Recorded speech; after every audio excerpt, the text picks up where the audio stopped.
I would not give out. And if people want to complain and bitch about the fact that they're not getting 50% of the token supply, I'm like, well, fuck off. Like, what have you done?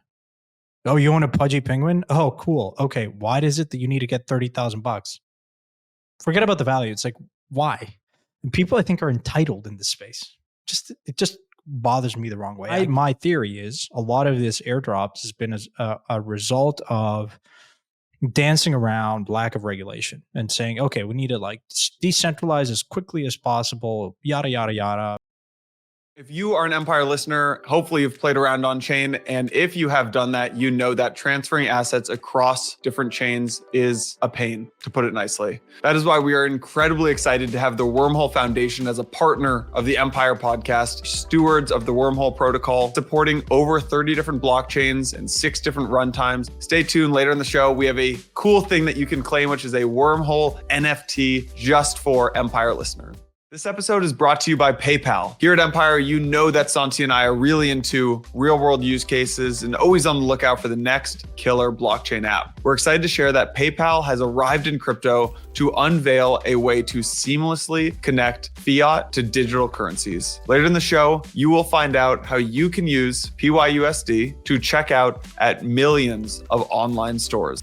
What's up, everyone? Before we jump into the episode, little plug for Digital Asset Summit coming up in London, March 18th to 20th. Tickets are pacing so far ahead of schedule that we had to decrease the discount code. So instead of Empire 20, it is now Empire 10. Head over to the website, Digital Asset Summit, DAS London, March 18th to 20th. Use code Empire 10 and get 10% off your ticket. See you in London. And we're back. What up, man? Hey, it's good to be back. Is this our first of the year? Dude, we have been slacking. I don't know. I've been busy, man. I just, There you want to tell the people what you've been busy with?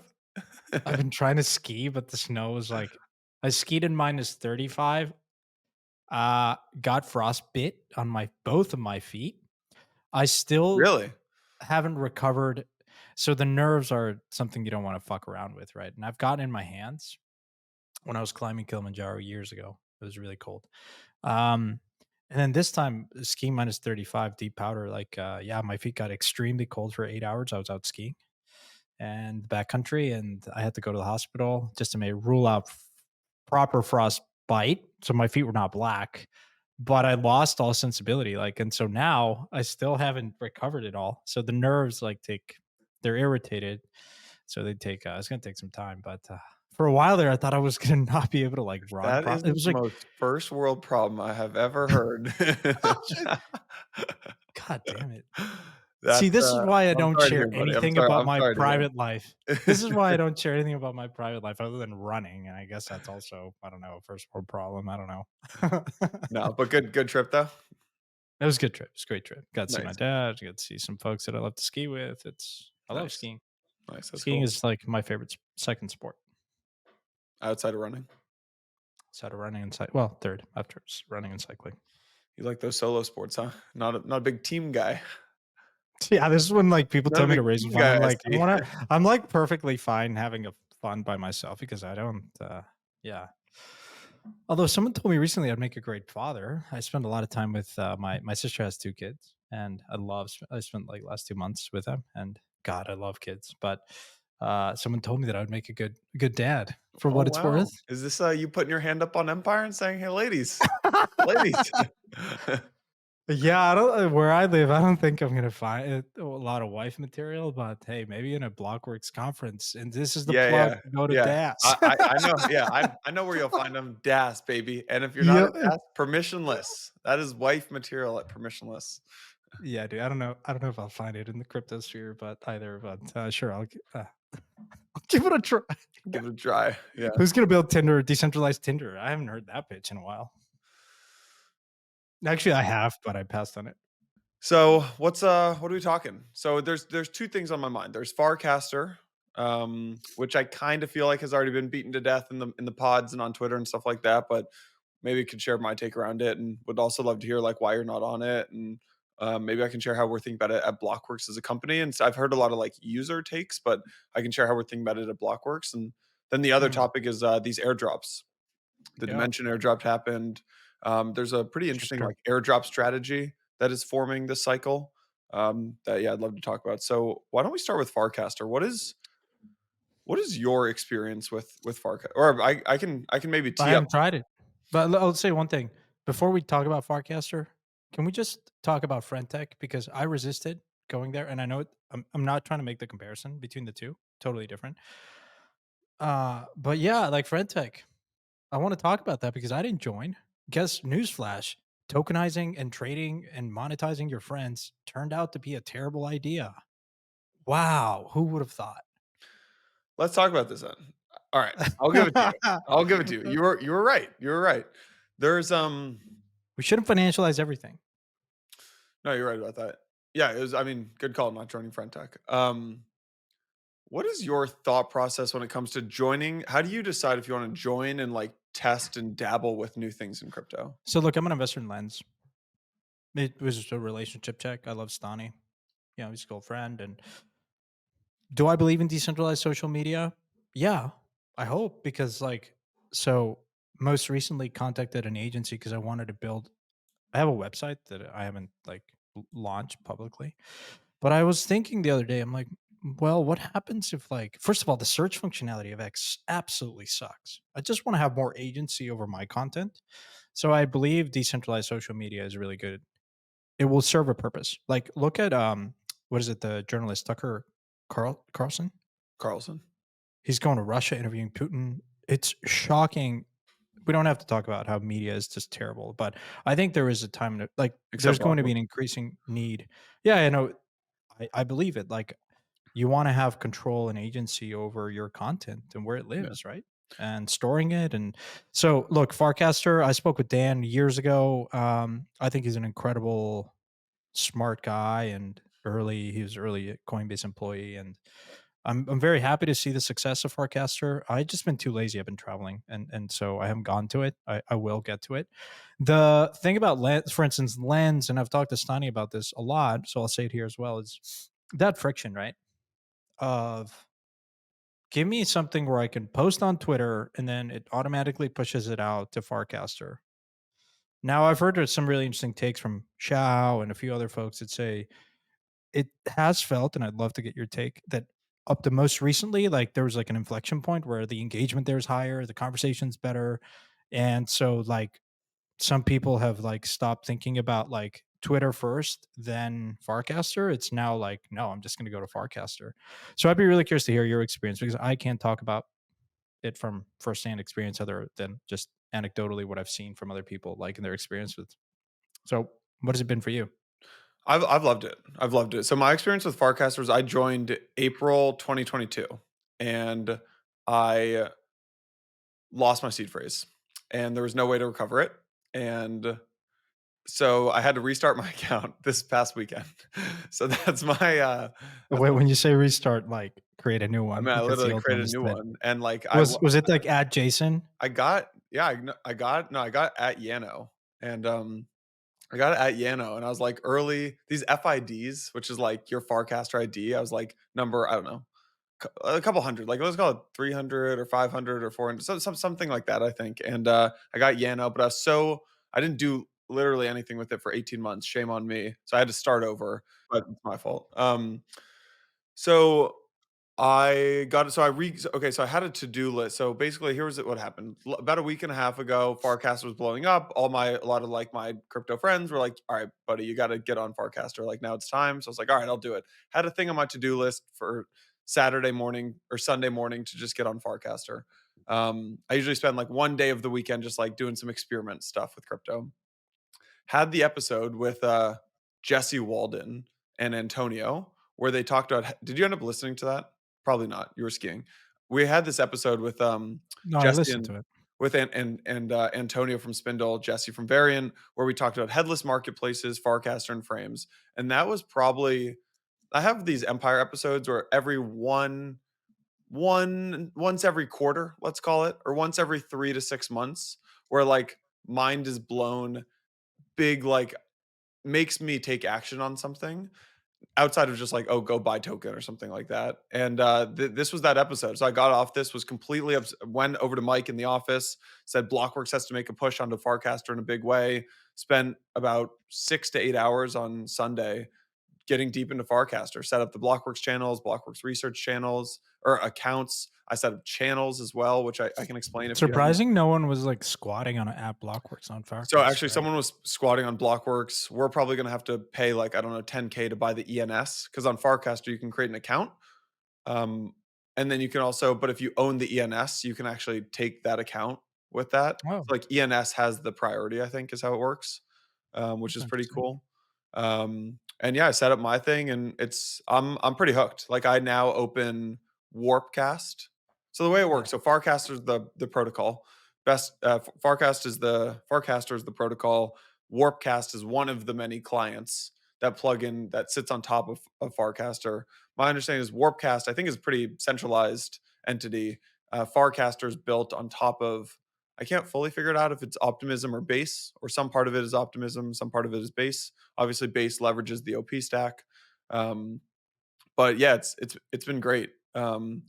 Nice. I've really enjoyed it. What do you like about it? Like, who's there? How many It followers do you have? Like, the I'm engagement, the about to hit experience? 400 followers. I am racing Mike to 10,000. Mike is I at saw that. yeah. Hopefully, you follow through if you win on the bet because, you didn't I'm gonna say it again, but we had a bet of who had the most amount of followers, at the I get where breakpoint, I'm gonna pull this episode up because I don't think I and promised to shave my head. I mean, I have many You gotta flaws, run but the tape. We gotta memory is not one of them, dude. I have a pretty good memory. So yeah, alright. I beat you to it. Breakpoint. I'm still ahead now by a wider margin, and you didn't even shave your head. So whatever. I'm just gonna say, Mike, if you're listening, I hope you are. Just make sure that you have a bet that I don't know. You, you follow through. Oh, alright. Shots fired. So, No, but like the important stuff, like what do you like about it? Like, what is it? okay, What's the so, special sauce? alright, the first thing I like is it's basically the highest signal to noise out there, and that's like an overuse state like signal to noise, I think, overuse statement, but the people on there are the people that I care about.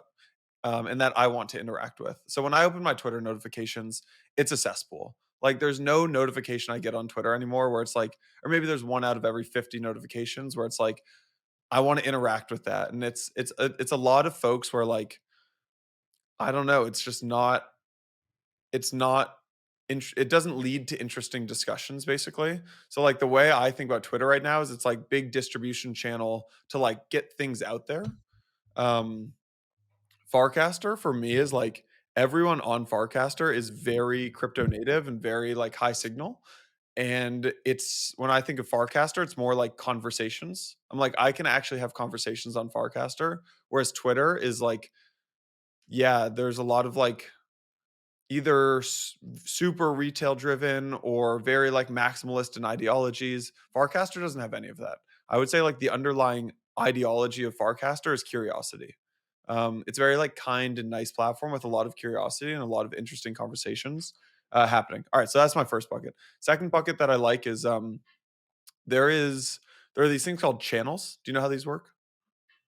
Have you heard of these? Nope. Okay, so you create an account like you would create a Twitter account. You can create an account like at Santiago. That's your Uh-huh. account. Then you have channels. Channels are I can't actually the best way I'd describe a channel is a mix Telegram between a groups. it's kind of a mix between a Discord channel, that you can hang out in or a Telegram group that you could hang out in, combined with, like, a Reddit channel. So, Mm. there's a channel, like it's like R on Reddit, it's like r-NBA or something. So we actually have r dash empire or we have an Empire channel. So anyone listening to the Empire, there people are going on there and they're like, "Hey, great episode on headless marketplaces. Like follow-up question to that episode. I wanted to like get your guys' take on this." And I'll respond to it. And we have like a great conversation there. "Hey, thought like Ilya podcast on AI and Near was pretty interesting. Like as a follow-up, I'd love to hear from like this person." Or I'd Mm. love to see and so, like, so that's a channel. There's a channel for NBA, there's a channel for, like, people in New York City, and there's all these great channels that people are hanging out in, and so you can post to the channel. So that's the second bucket. The third bucket is, the experimentation that's happening there. Have you seen Do you know what frames are, Santi? Nope. Cool. Making me look like a noob here, but I love it. It's the first time in my life I can do that, so I'm No, oh taking god, advantage no. of it. So, frames are basically the ability to embed actions and applications inside of your feed. So the best way to think about this, I think, is so imagine you make a tweet right now. The only thing you can kind of embed in that tweet is like a poll. You can either add a picture into that tweet or you could add a poll. But what if Yeah, you could actually add kind of anything? What if you could add the ability to book a conference ticket directly inside of a tweet, or subscribe to a newsletter inside of a tweet, or mint an NFT directly inside of a tweet? Um, oh boy. there's all of these interesting things that are happening so that's what frames are. They basically make posts programmable, and then you can do because they're programmable, you can make them you can actually bake in these parameters. Royal is like an NFT music Yeah, platform. this is Blau's thing. Blau's thing. So Blau was like, go mint this thing." And I was like, "I'm trying to mint it, it's not working." And he goes, "Oh, we programmed it so you have to follow Royal first to be able to mint. So you Smart. follow Royal, then you can mint." And there's all these different programs. So you could say but if you extend this out, it's like, "Okay, well, maybe I only want my mint to happen for people who have a Pudgy in their wallet and have traded over 100K of volume on Uniswap and bought a permissionless ticket last year." Boom, VIP client. Those are the people who can mint something or another, right? Yeah, So that was like the best take that I've heard. That Farcaster might become like a very the primary distribution channel for initially crypto projects, but yeah. also extend that further and not just crypto projects. This programmability and So it's frames that was like the light bulb moment for me on why this went from an application that I think I should play around with to an application that Blockworks should yeah, completely from a push distribution into. standpoint, hey, we're gonna give out this merch if you but how can you prove like, hey, you've listened to So it's not merch X amount of necessarily. hours? No, not merch, but like you're gonna get X or Y based on how can you stitch that? Is someone working on like if you've listened to X amount of podcast hours, for Yeah. instance? So take out the Probably difficult to know. programmability for a second. If you just think about, all right, so Blockworks, here's how we might sell a ticket. We build up our permissionless channel on Twitter, or let's say it doesn't matter about the permissionless handle. Let's say if we want to sell a permissionless ticket on social, I'm going to post a link to our permissionless channel or to our permissionless event page on my Twitter. The first thing that happens is Twitter throttles that link. Or they throttle the post because they're basically a walled garden and they don't want users to leave their platform. So any external link is going to get throttled. That's why if you post any sort of external link, your post is going to do much, much, much worse because they make money from ad revenue. The less time you spend on the platform, the less ad revenue they get. So first off, post gets throttled. But for anyone who does see the post, you as Santi, you click that event page. You then go to the Blockworks website, you scroll down till you hit buy ticket. You click buy ticket. It opens up an embed from our event platform called Universe. You put in your credit card details. They have a link with Stripe. You buy the ticket. It's like 8 or 9 steps basically to buy a ticket. Now what you Yeah. can Didn't they do. get the Boy Scouts campaign going on frames and it was like a huge success? Girl Scouts, yeah, exactly. So Girl now Scouts, what my you bad. can do is what we can do at Blockworks is we can post a link to the event page, and then inside of that tweet, "Hey, just announced Santiago's a speaker. Buy your ticket today for 10% off." Inside of that tweet, you can what you eating over there?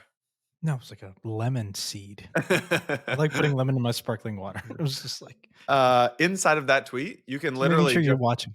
because every Farcaster account has a wallet, you can literally just click buy ticket, boom, Mm. like that. You just bought a permissionless ticket. Subscribe to a Yeah, newsletter. yeah. Same thing. Right now, you have Maybe the to. folks at ETH Denver, if they're listening, should adopt this strategy because I heard it took 8 steps to buy a ETH Denver.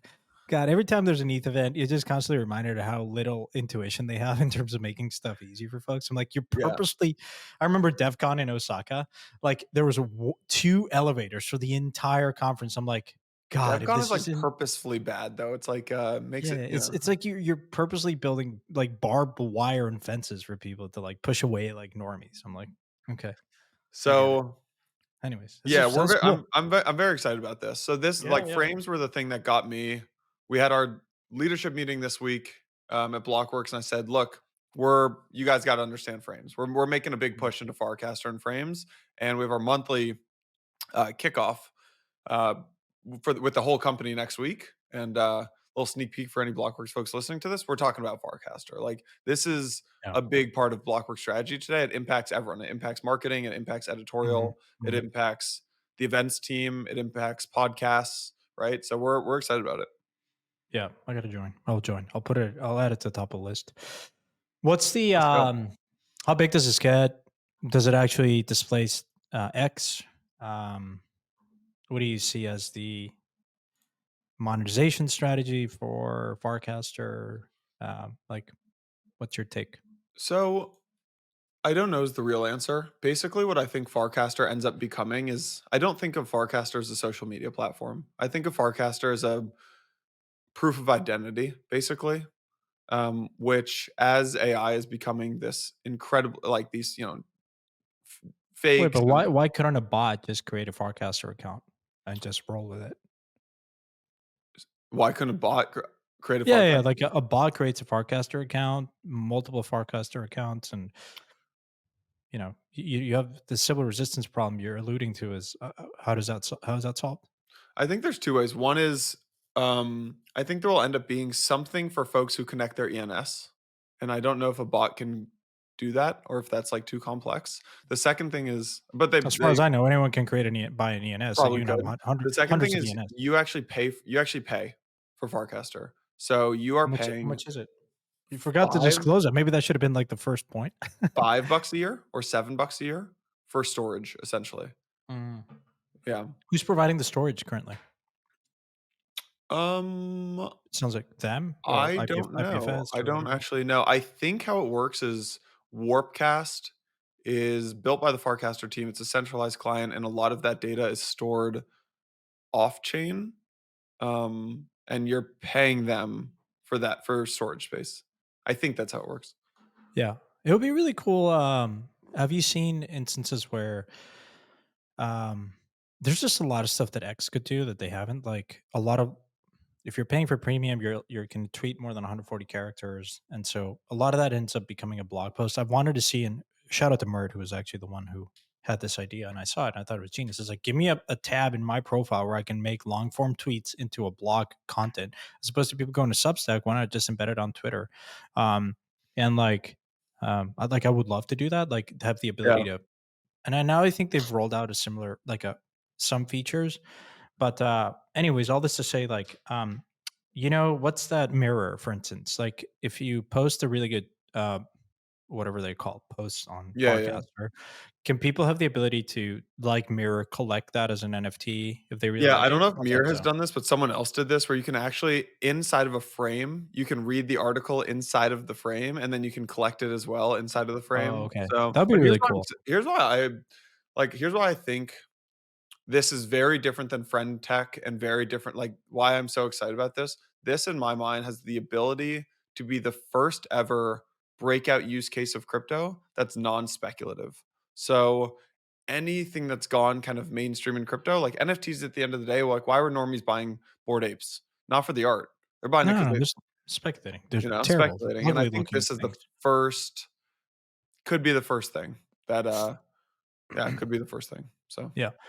Yeah, I think the activation, the cold start problem for social media is very real, and you have to insert yourself in the flow of how do you capture that attention. And it's been an uphill battle, at least for me. To I'm just so ingrained, and embedded in X, and constantly use it. But yeah, I'll have to check it out and then report yeah. back on the experience. It's the most excited I've ever seen people in crypto be about something that doesn't have where actually you're paying them. They're not even paying you, right? That has Good. Yeah, I mean no that's always a monetary. good hallmark. I mean, to be fair, a lot of people were really excited about Frentech, and by no means am I Yeah, comparing but it, but Friend yeah, had a people were excited about Friend because people thought they were making money, correct. Yeah, yeah, yeah. right? Yep, I agree. So Um, Interesting. Okay, well, thank yeah, you. get on there. Similar to you were on a podcast where you were prompted to go in. I will credit you for going on Farcaster then. So I'll do So that. I posted. Now I can share the secret. Hold on, let me pull up my post to make sure I get this right. So it's called a cast, I think. A I cast. I'm casted this casting. morning. You Said casted this Empire one. Roundup today. Goal is to convince Santi to join Farcaster. So for everyone, I will follow through because I'm a man of my word. I think I know, and Dude, so do you know how bad I would look as a bald man? I mean, you look bad already, dude. We all look bad. I mean, like shit. We're in crypto, man. We're aging to 2x the speed. So like, I've given Mike up on Mike that looked at me. game, dude. We were sitting in a meeting the Man, other day, you're and Mike looked at me. He goes, "Dude, you have so many gray hairs." man. You've already like you're married. You're golden, man. Us mortals over here need to struggle. So I'm going Brian Johnson like longevity kind of things to like he's running marathons here and there to like stay in the game. Hey everyone, wanted to give a big shout out to today's sponsor, Wormhole Foundation, stewards of the Wormhole protocol. If you are like Santi and I and you play around on chain, you know how bad the cross-chain experience is today. Well, Wormhole has set out to solve that, powering cross-chain transfers for over 200 different multi-chain teams, including some of the best like Uniswap and Circle. So what does that mean for you, the Empire listener? This opens up a huge number of multi-chain use cases across DeFi, NFTs, governance, oracles, and more. By supporting over 30 different blockchains and 6 different runtimes, including Sui, Solana, different ETH L2s, Ethereum, and a whole bunch more, that means you have now the most powerful interoperability platform at your fingertips. If you're a developer, you'll be excited to hear that Wormhole provides an extensive suite of tools and infrastructure so that you can securely build multi-chain applications. But don't just take our word for it, obviously. Wormhole Protocol leads the industry in all-time messages transferred with over 900 million cross-chain messages. 900 million, that is close to a billion, and that's a big number of messages. As a thank you, Wormhole Foundation is dropping exclusive NFTs. That's right. We got some exclusive NFTs for Empire listeners. Hit the link in the description to claim your unique Wormhole NFT today. The days of not using crypto for really anything in the real world are over. It is time to start using crypto in everyday transactions, whether that's shopping online or just buying a bagel on the street. We're excited to tell you about PYUSD, PayPal's entrance into Web3. PayPal is proud to share an open letter to the crypto community that outlines their commitment, their roadmap, and their goals in the digital currency space. PYUSD seeks to transform how you interact with your digital assets. Available today, you can send your crypto to your PayPal account, swap it for PYUSD, and then use it to check out at millions of stores. PayPal invites you, all the Empire listeners, to be a part of this journey. Hit the link in the description of today's episode to read PayPal's open letter to the community. It gives you a really good sense of what their vision is. Take the next step by signing up for a PayPal account today. The future of crypto payments starts with PayPal. Let's talk airdrops. So Yeah, a lot of those. let's start with the Dimension airdrop, maybe. So this week there was a Dimension airdrop, and it was a bit of a What shit is show. Dimension? What was that? What is Dimension for everyone listening out there? They're trying to basically replace ETH, I think, as the consensus layer for app rollups, is my Hmm. understanding of Dimension. Yeah, Is that I don't how know. did I do there? Yeah, accurate ish. You want No to one go, really knows, but it's provocative. but it's provocative. I Yeah, don't really know. it's a that was my layman understanding of Dimension as well. Yeah. I think the idea is like if you look at today's optimistic rollups, they depend on ETH for consensus, right? Like to validate the fraud proofs, and they can use external. Oh god, I hope I'm probably going to botch this. They can use external DA like Celestia to reduce the rollup transaction costs, but Dimension offers the same solution via rollups, but replaces ETH as the consensus layer here. So, and I think they use. I think Dimension. If you are a rollup on Dimension, use the Cosmos SDK to oh boy, yeah, to implement, but then you're delegating consensus and security to the Dimension hub and to like to the DYM stakers. That's my Yeah. fifth grade understanding of this. Yeah, I think Dimension Hub is basically meant to be it gives the you analogy would be like interoperability, the like, out of the Dimension Hub is box.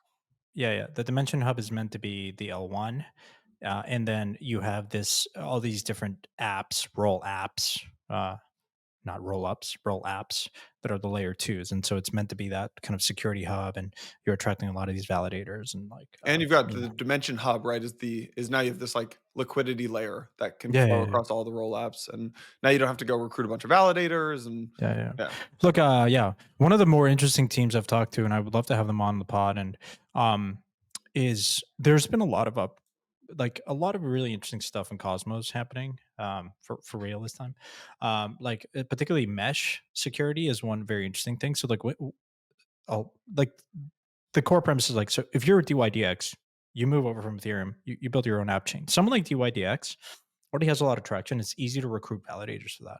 But if you're a new project and you want to like deploy your own app chain, you have to pay it's very expensive because you have to have these crazy inflation curves to attract validators, and like at the end of the day, you need to bootstrap security. The only way you do that is you need to attract validators. Validators have opportunity costs, so you need to incentivize them, and that has become it has been very expensive. Now I think what you're doing with like mesh security opens up the possibility to, for example, take restaked ETH and use that as the security substrate through EigenLayer. And like this project Ethos, for instance, I spoke with them like in January. I'd like to have them on, have a really good conversation. Um, and I just think the ability to launch app chains is going to, and the cost to do that, to recruit and attract validators, is going to be a major theme this year. And Mm, so it's very exciting with obviously the restaking of security and the allocation of that in a more efficient manner. Basically, the core thesis of Eigenlayer is going to have second order effects into Cosmos mhm. and app chains actually. And so, yeah, really exciting. I mean, now you have Bitcoin So L2. So how do you bet on that though? Like, how do you're I not reach buying the out to the Adams team. token. No, I reach out to the team and try to invest before anyone else does. So And you I but did you that. there's no, like if you wanna bet I think Cosmos is quite interesting because there's no token that Yeah, actually yeah. people Look, would be excited about. the issue I've had with Cosmos is like, I believe in the technology. I just have never felt that there was a strong enough link in Atom as a security substrate. I've always struggled with like, just felt very excited about Cosmos, not so much Atom. Right. Um, and so yeah, I how do you bet on Cosmos generally? IBC, well, you know, I've talked to a number of teams that are trying to do implementations of IBC. Like, you know, there's the composable finance team like Picasso. Then there's Polymer Labs, Union, um, and then there's I'm an investor in Barra chain as well. Like proof of liquidity is really novel. So, anyways, like I want to have Cosmos is an ecosystem where I felt underexposed, and I've kind of placed different bets on that. But yeah, I've never really owned much of Atom, candidly. Um, but yeah, There you go. Alright, so this dim airdrop happened. Complete it happened. I missed it. Every time I travel, it is very, very expensive for me. It's like you yeah. had to like you had to Well, like put your address on this thing, and there was a X amount of time in order for you to do that. And I was like on a long flight, and it was what's your expensive. take on airdrops? Like, do you not what's your take, but do you participate in airdrops? Like, are you trying to are you trying to get all these airdrops basically? No, no, So you don't do it's any hard. of them? No, I mean, like, I've probably given up a ton of value in claiming airdrops, but a lot of times I, over time, prioritize security. Um, but other times, like, I never want to go first Yeah, ever. yeah. I'd just rather have other people test it and whatnot. But that's my personal strategy. I still claim from time to time. I think it's really interesting how the airdrop game has leveled up most recently. And this is something you and I were talking about. You know, it's if you're a NFT holder of particular Hallmark collections, Tensorians, Mad Lads, Pudgy Penguins, like it has been you. you've Yeah, recouped your cost basis and then some, right? the pudgies. So some Which someone at Blockworks has a lot of pudgies, and their dimension airdrop just from the pudgies was $25,000, and then dim has doubled since then. I think yeah. they ended up selling it, but yeah, I mean Well, that's actually that's a really $50,000 airdrop just for holding a bunch of yeah, pudgies. that's crazy. Yeah, 50% of like the median salary in the US. Um, Yeah. I think so. It's really interesting. What I've always questioned is what is the efficiency of an airdrop? It's basically there's two camps. I think one is it's like a customer acquisition, right? Uh, Most people just do airdrops as a way to distribute and like decentralize. Fine. The question is like, what is the retention rate of that?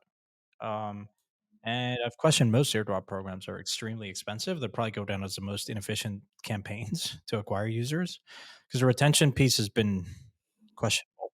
What is really interesting though is latest I checked yesterday, someone posted, so I'm verified, but still, that 80% of the tokens that were distributed, or 80% of the NFT holders that got a Dimension airdrop actually staked all of their Dimension airdrop versus Mm, selling it, yeah. which was, you know, pretty compelling actually when you think But you're about saying 80% of people who got the dim airdrop didn't sell it? 80% of the people, but this is exclusively to the the people that qualified for the airdrop that had these NFTs. So meaning I doesn't think I will just say I think that metric is skewed because skewed? the dimension airdrop was the a completely botched airdrop. I mean, it's done incredibly Eh, well in terms of the performance, but, like, and I don't know who's market making this thing, but they're doing a ridiculously good job. Um, but but the point still stands, so you if couldn't like sell it. You literally couldn't no, sell I it. understand that, but that if you couldn't sell, but okay, you stake. I guess that's your point, right? If you couldn't sell, you just stake it. So maybe that's Oh, it was the 80% staked it? yeah, yeah. 80% didn't sell. Well, 80% decided to stake and not sell. So they had gone through the hoops Okay. of That's getting see, it, and that's an then they impressive staked stat. it. Yeah, that's interesting.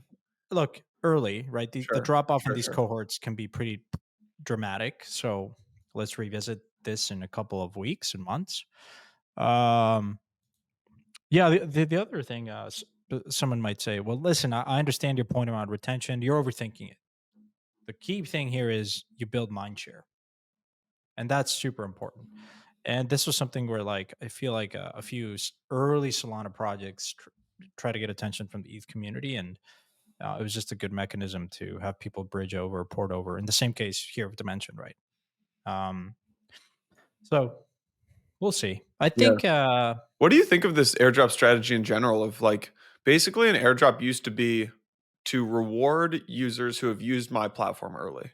So Uniswap yeah, says, look, early users, people who are actually creating the volume in the early days and creating these pools and stuff like and participating in the pools would get dollars. yeah, Now it's turned into basically so it went from rewarding early users to a market. It is now a it should be like on your P&L like that is a marketing line item I think. mhm. And now it's basically saying, look, this is the easiest way to bootstrap users in crypto. And so people are actually targeting these really, like, I think you brushed over this point, but like, it's really interesting. Like, these PFP communities, like Tensorians, Mad Lads, Pudgies, Bad Kids has been in a lot of these because a lot of these are starting to be like Celestia related or Cosmos Mhm. related. So Bad Kids are getting them. Like, it is, they are making Oh a yeah, oh tremendous yeah, yeah. amount of money. I will People who are, caution though. Like, I will caution there is this strategy now of like, okay, buy Celestia because you're gonna have access to like 10 different airdrops. Hold yeah, Dimension because you're gonna have access to like look, it's a just I will caution people yeah, on this strategy because at some point the music stops. And yeah, okay, you gotta keep dancing while the music's on, but just similar to NFT mania, there's a lot of speculation around that. And so yeah. Here's I here's what's interesting though. What is who's winning right now? The folks who decided to go crypto native with their with their brand and their marketing, right? There are a lot of folks who said it's a bear market. We're gonna try to go get the normies maybe or get the top of funnel folks. And there was definitely a lot of those people in media. And anyone who went the opposite way and went very crypto native those are the people who are winning, like Dan and Farcaster. the folks who've decided, like, why are people partnering with Bad Kids, Pudgies, and Tensorians and not Bored Apes, Azukis, and like I don't know, some like another NFT. It's because they're the most like crypto native NFT collections. Crypto punks are pretty crypto native, but Yeah, punks like standalone in my mind. I like I don't know. I almost think like punks folks aren't as active though in like punks should people aren't really the people who are going to go claim a $10,000 airdrop. not be as like super active on chain. I get it. Yeah. What about Permies? How's that been for you guys? Permi's been tough, honestly, because Why? the business model of these so the business because the business models of NFTs is incredibly tough if you're not spending a lot of time. Like if you're not spending a lot of time on them. Mhm, What happened with Permies is we gave them access. Permies originally were basically just a lifetime pass to permissionless. mhm. Um, what folks came to expect though was a lifetime VIP pass to permissionless. VIP tickets for permissionless this year are going to be like, I don't know, a couple $1,000s. So let's say there's 500 permies and each one is $3,000. That's $1.5 million dollars a year that we're losing by having permies, basically. And then because Again, a very expensive customer acquisition. very expensive. And then because there's not 10,000 permies, there's only 555 when those things they're not like when they're selling on OpenSea or Blur or whatever it is, like there's not a boatload of volume because there's 555 instead of 10,000. So we're not making any money from these things. And then one other thing we did is we gave Permies access to Blockworks research in the Yeah. early days, which was helpful. It gave us like early user testing and things like that. You could just connect your wallet and you'd get access to Blockworks research. The downside is what ended up happening is a lot of folks who would be our customers ended up not subscribing to Blockworks research because they would basically just say, "Oh yeah, no, no, one of our analysts has a permie, we're good, we got it covered." So now I've got Parify saying that would be they would be spending, maybe they'd buy 3 seats and they'd spend, Mm, 5 figures. That's like 5 figures of ARR. Now they're saying, not Parify specifically, but I'm giving you an example of a crypto fund. yeah. Like now they're basically saying, "Look, we have 2 analysts with a permie, like we get this for free." So that's 10K of ARR that we just lost a year. So I'm still very excited about permies. I like permies a lot. Like I love the community and like I think they're great people and I've come to meet and get to know and become friends with a lot of them through these events. But uh I don't think we've solved like the business model of these things. So and You remember when airlines gave people like back in the early days, like in the 80s, I think there was like a pretty hack where like you could buy like unlimited flights or something. And some people took advantage of that. And like they've been traveling for the last 30 years and it's like the most expensive like yeah, rewards program. These I think it happens it's a hallmark of like early and not like I would love to figure out how to make permies like I don't know. I still like permies. I have a lot of love for permies. look, I think you said earlier the programmability of an NFT is very interesting. I haven't seen much experiments around this, but I do think when I think about token design, there is so much that is left unexplored, and there is a fine line between how market wants to understand that there's a very clear mechanism around a token emission schedule, a token economics. Make it too complicated, backfires. But I do feel like we can push the line a little bit in the boundary of like going a bit further and adding more complexity into these airdrops and gamifying them. And I think the design space is very much unexplored. Um, and that's one of the more fascinating things about crypto is that you can run these social experiments in real time. Like, I don't know, the simple like, here's an airdrop because you have an NFT, and like we hope that you're going to add value to this. It's like we're going to probably look back on that and say that was like incredibly crude, unsophisticated, and expensive. Yeah. Like, I don't know, Yeah. like the Yeah. Curve did it this very well. Like the V like the lockup components and locking your curve, and that was VE my baby, mind. bring it back. Yeah, VCRV, like those things have been probably one of the more well Hmm. thought through token designs Yeah. out there. And airdrops, like if I were a founder, and I don't know, like people have like Dan, I think is a good founder. This is Dan from Farcaster. He, I think, has said like, I don't think we'll ever have a token.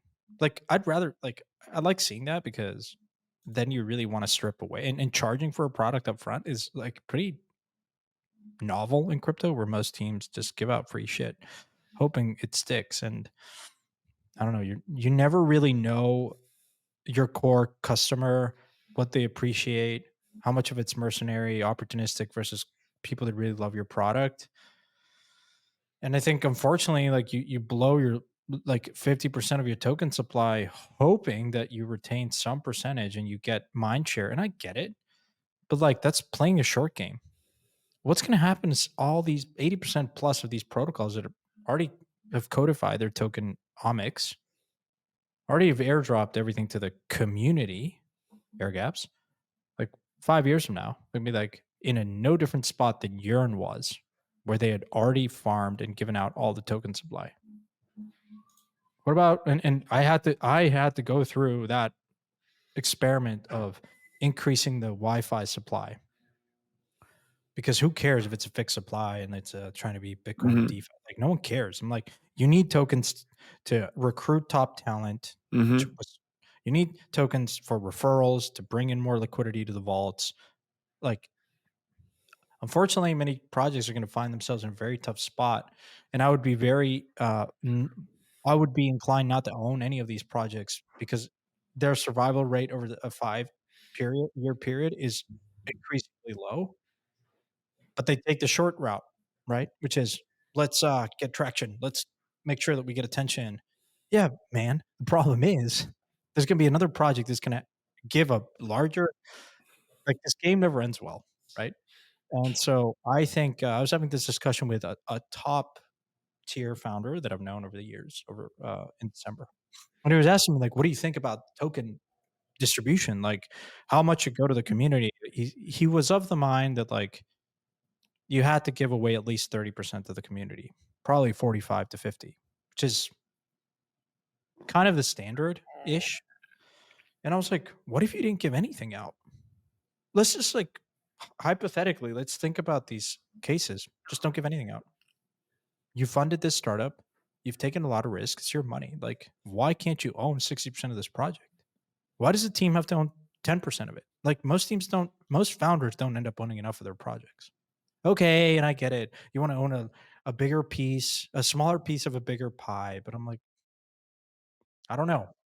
I think that is just doesn't really fully appreciate that the community today is not the community of tomorrow. And it's just, it just obfuscates it. It's a very short-sighted way of thinking about your growth and your potential. I would not give out. And if people want to complain and bitch about the fact that they're not getting 50% of the token supply, I'm like, well, fuck off. Like, what have you done? Oh, you own a pudgy penguin? Oh, cool. Okay. Why is it that you need to get 30,000 bucks? Forget about the value. It's like, why? And people I think are entitled in this space. It just bothers me the wrong way. I get it. It's like, but well, I think we should seriously reconsider. My theory is a lot of this airdrops has been as a result of dancing around lack of regulation and saying, okay, we need to like decentralize as quickly as possible, yada yada yada, make people. But yeah, I don't know. I think it's one of those things where hopefully, I think we've peaked in the airdrop. It will keep Do you? going, Yeah, yeah, but it will peak in the percentage of the total token supply that goes out to the community. yeah, yeah. Do you, That figure has peaked. It'll yeah, go up. I think there are three. Okay, so I think there are three reasons why people do airdrops: marketing, like user acquisition, regulatory, decentralization theatrics, and need number to go up because that's how we fund things. Because Yeah. that's no, because like Yeah, they yeah, need yeah, to yeah. get more money and stuff. Totally. Do you think any of those are a good reason to do it? No. I What? mean, okay, like regulate no. Yeah. It's a tough spot. You have to do something, but I guess I'm not totally dismissive on the airdrop strategy. I think it's just the mechanism by which you design an airdrop is most of the time really inefficient, Yeah. incredibly expensive. So I will design a program where people need to do more stuff to earn these airdrops, earn them. Like the Uniswap is not a bad one. Like, okay, you've provided all this liquidity and trading. Like Jupiter, not bad, candidly. They're going to do more campaigns, so you're incentivized. You missed out on the first one because you didn't trade before November. Okay, well now you know. I think those type of programs. I don't want to be dismissive of them. I think they work. They are good marketing campaigns, pretty good ones. Yeah. So yeah, but I just think the percentage that goes out may be a little too high. Okay. Last topic here is someone filed, I forget who it was, for staking inside of the ETH ETF. Did you see this? I've heard talks about it, but yeah, go ahead. Does this make you want to what is the, like, second order impact of that? Like, do you think about going out and buying Lido because of this? Or, like, how do you think about just, like, how yeah, what's your thought on that? And basically, the mechanism is, for instance, not with Bitcoin, but for future ETFs of proof of stake tokens, right? So, like, say hypothetically and most realistically, you're going to have a Bitcoin, ETH ETF. The idea is you can stake what though y- allowing someone like whatever the ETF issuer is to stake those tokens.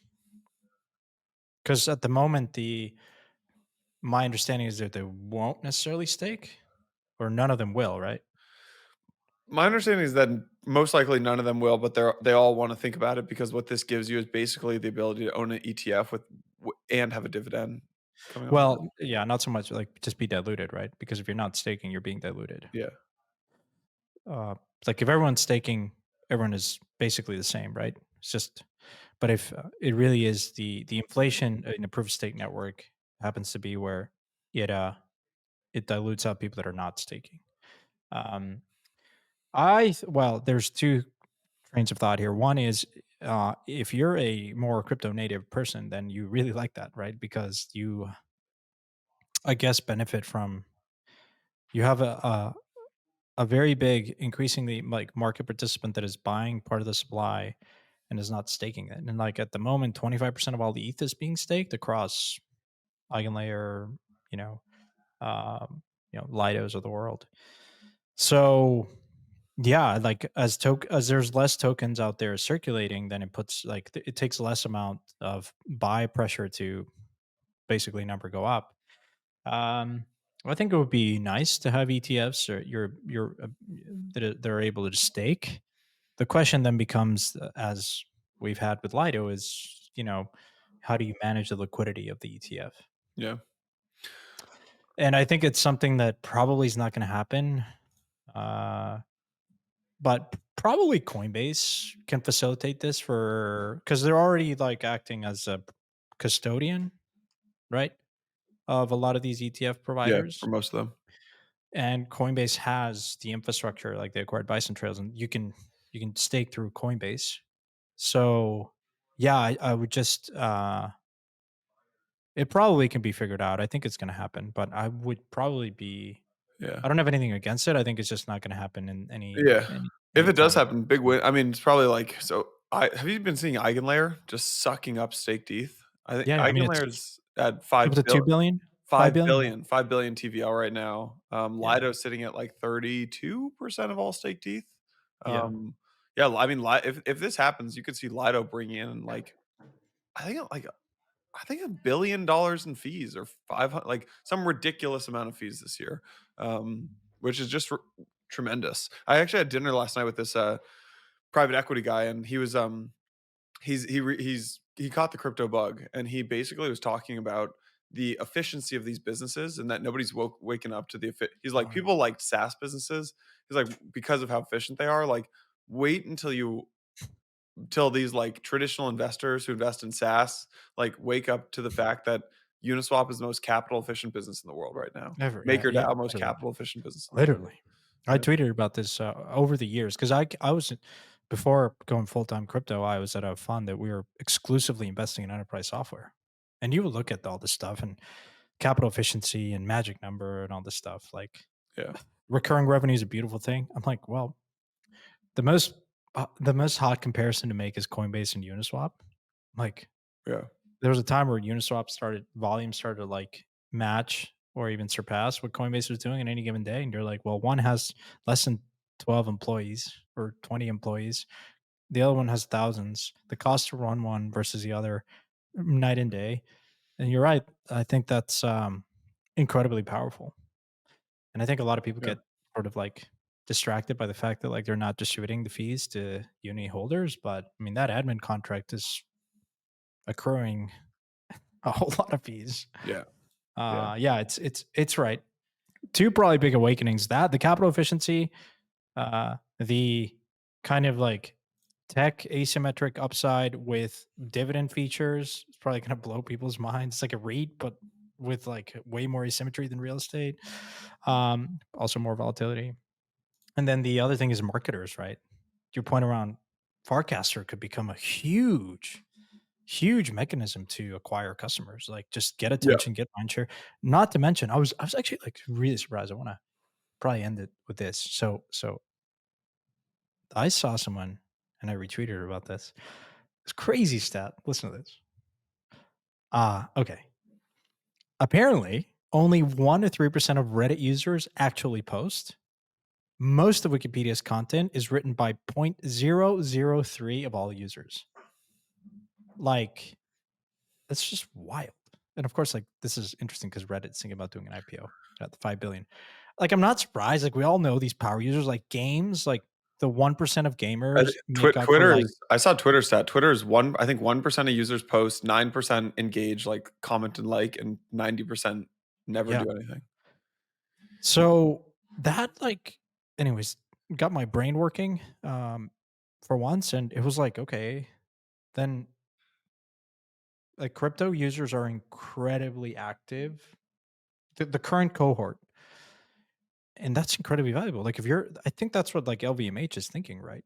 Like, yeah, there's like probably 100,000 really active, crazy people, but if you're an NFT holder, you're probably like your LTV is way higher. You're like the core demographic, the most valuable cohort for any company out there, literally any company, because these degens are also spending in the real world, and so yeah, it really goes to show. Like people talk about like true 1,000 true fans or whatever, but like in this case, yeah, it sort of like made me rethink what mainstream really looks like, right?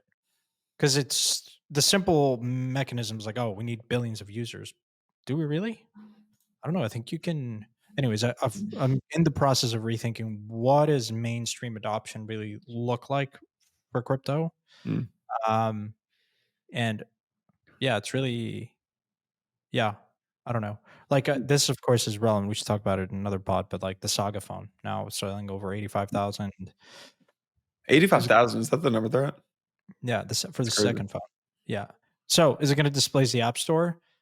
Seems crazy, but We have a like, guy at Blockworks who's literally switched, not just using the Solana phone for like to get airdrops and stuff, but he's using it actually as using it. like his phone because he just graduated college and he's it's like Yeah, I mean good later. Helios, right? Like this is the last thing I want to say. Like, of course, Coinbase put a report yesterday saying like Americans would have saved what is it, 300 million or so, if 200 something million, if they had, for Coinbase released its state of crypto for Q4, and they highlighted some interesting data. Page 2 of the PDF quantifies the advantages of crypto versus traditional financial rails in the term of cost, speed, and convenience. According to the report, Americans could have saved, sorry, 70, I was way off, 74 billion in credit card transaction fees in 2002 alone by using blockchain, equaling to about 600 in savings per household. Damn. Now, who knows, right? Because if all Americans started using DeFi, good luck with Yeah. congestion. Maybe with Solana. Nonetheless, yeah, it got me thinking. When are they going to post the report on telco? If most Americans are paying between 20, at least 20, 50, 100, $200 on their mobile plans, well, newsflash, folks, but Helios is pays for itself, at least for now. So Helium. Sorry, helium. Mert's gonna kill me. Mert's Or not, she's gonna. most frustrating thing to Mert in this world. Helium versus helium. At least I led with like his company. But Yeah. no, helium, right? Not Helios. Yeah. Helium, which is the deep and decentralized infrastructure like mobile. Like so anyways, is radically cheaper. So it's gonna get really interesting. It's gonna be really interesting. Do you think this is the question for you? Sorry, this is the last thing. Do you think this is the year where we start to see these big awakenings from traditional companies? Like where people start really realizing, like, as if assuming we enter this application phase, like Farcaster really takes off and some applications really take off because we have the ability to do so better infrastructure. Like, is this going to be the year where you start seeing it in some of the larger gaming conferences, marketing conferences, banking conferences? It's like, oh wow, like there's a real opportunity here for real this time. We'll see. We'll see. Most hedged answer on the pod. Okay. We'll see. And you need to come to DAS to see. To see. What's the layup for you, man? Come on. Oh God. I don't get enough credit. I got distracted, candidly. I got a message about some weird thing. I got distracted. I'll admit it. All right. Well, that's the goodest time as ever. That's our cue to drop That's our cue. I'll see you in 20 minutes. We doing this call? Oh, yeah, I guess. Yeah. Cool. All right, folks. Well, thanks so much for listening. We'll be here next week as regular schedule. So appreciate the patience. Next roundup will be in March. Next roundup, and I'll be on Farcaster. Let's go. You gonna go sign up today? Not today. It's too late now, but maybe tomorrow. All right, sure. This weekend. Sure. All right, nice. Thanks, folks. See you next week. All right. Cheers, guys. Hey everyone, thanks for tuning in to today's episode. Don't forget to claim your free Wormhole NFT exclusive to Empire listeners. Hit the link in the description of today's episode and fill out the form to claim your unique Wormhole NFT today. Hey everyone, thank you so much for watching today's episode. Really hope you enjoyed it. We wanted to take a second to just remind you about our upcoming Digital Asset Summit in London, March 18th to 20th. Santi and I got your back. Seats are limited. If you heard it earlier in the podcast, there's a little competition running at Blockworks to see who can drive the most number of tickets. So when you register for the Digital Asset Summit, make sure you use our code. See you in London.